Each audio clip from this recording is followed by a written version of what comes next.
que cette maison, la CPI, la Cour pénale internationale, et je me trompe, la Cour politique internationale, tant que cette Cour politique n'a pas répondu à la question qui a gagné les élections en Côte d'Ivoire, cette crise n'aura pas sa fin.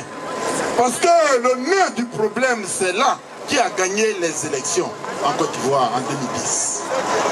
Donc, Ivoiriens, Ivoiriennes, nous n'allons pas pronostiquer avant la prise de parole du père de la démocratie en Côte d'Ivoire, celui qui a fait toutes les prisons de Côte d'Ivoire parce qu'il menait un combat noble, le combat du multipartisme.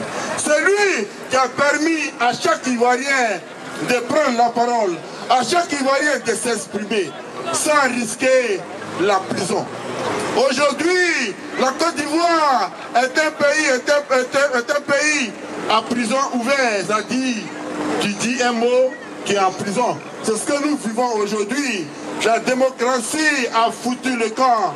Nous ne sommes pas à la CPI pour un petit jeu, mais nous sommes en train de marquer l'histoire de la lutte démocratique en Afrique.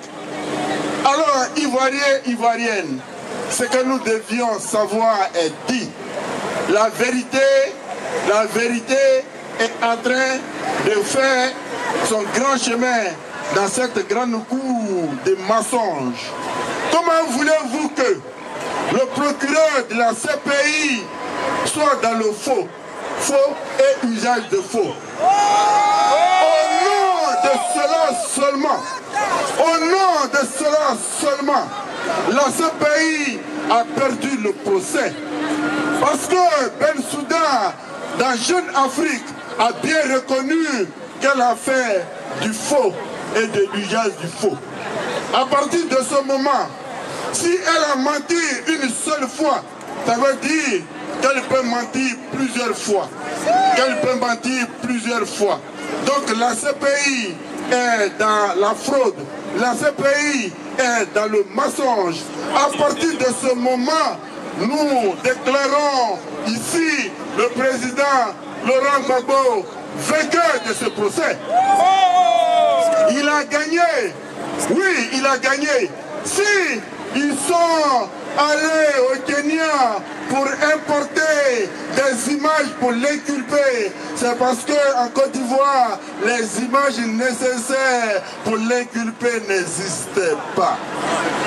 Voilà la vérité. Ceux qui ont tué les Ivoiriens, les criminels du peuple de Côte d'Ivoire sont au pouvoir en Côte d'Ivoire. C'est ceux-là qu'il faut poursuivre.